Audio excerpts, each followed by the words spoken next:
چی کار کنم؟ واقعا نیاز دارم با مریم حرف بزنم، ولی زنگ میزنم. سلام.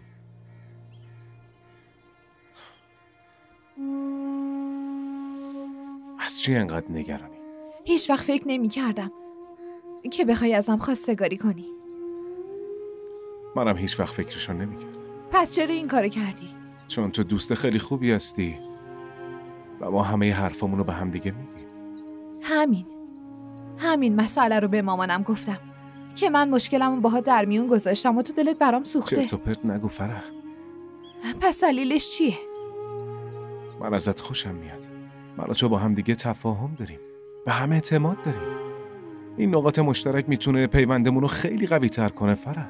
به اندازه‌ای که تو رو میشناسم و درک میکنم، شاید توی این دنیا هیچ دختر دیگه ای رو به این اندازه نشناسم. تو هم منو خیلی خوب میشناسی. تو به من اعتماد داری. ولی بازم اگه این وصلت رو قبول نداری، هرچی تو بگی.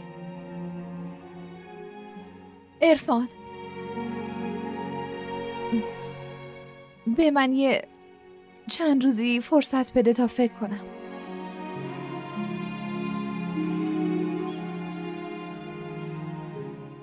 من منتظر جوابت میمونم.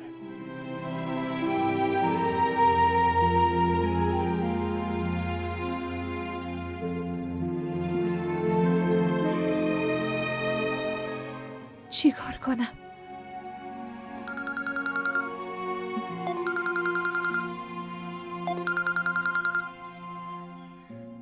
الو، چطوری فرح؟ مریم؟ تو چطوری؟ ببینم این شماره توئه؟ نه، این شماره دوستمه. از خودت بگو، درسا چطور پیش میره؟ درسام خیلی خوب پیش میره، ولی اینجا خیلی حوصله‌ام سر رفته. تو بگو. حتما خیلی خوش میگذرونی، نه؟ کجا تفریح میری؟ به من گوش کن و حرفو نپیچ. خب بگو. عرفان ازت خواستگاری کرده؟ آره. عرفان پسر خیلی خوبیه. من خیلی ازش خوشم میاد. اون میتونه خوشبختت کنه. من نمیخوام ازدواج کنم مریم. تو دیوونه شدی؟ واقعیتش اینه که اگه منم اونا رو ول کنم و برم، اونا تنها میشن، قصه میخورن. نه دیوونه، اصلا اینطوری نیست. بعد از رفتن من هم بابا هم مامان تونستن تحمل کنن. دخترها با روی دوش پدر مادر نیستن. برعکس اونا خواستشون اینه که دخترشون ازدواج بکنه و بره خونه بخت خوشبخت باشه. اینجوری خیال پدر و مادرم راحت میشه.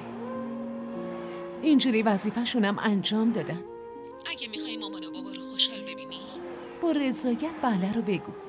حالا بگو ببینم من کی بیام؟ تو خوشحالی مریم؟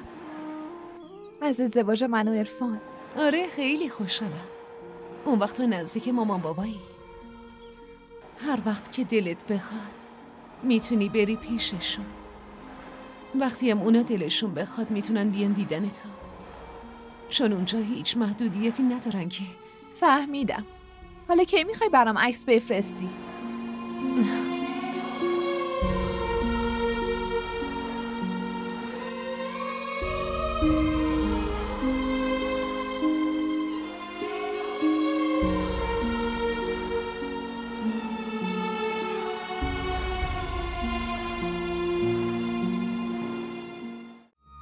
کانال ما رو سابسکرایب کنید. حمایت شما به ما روحیه میده.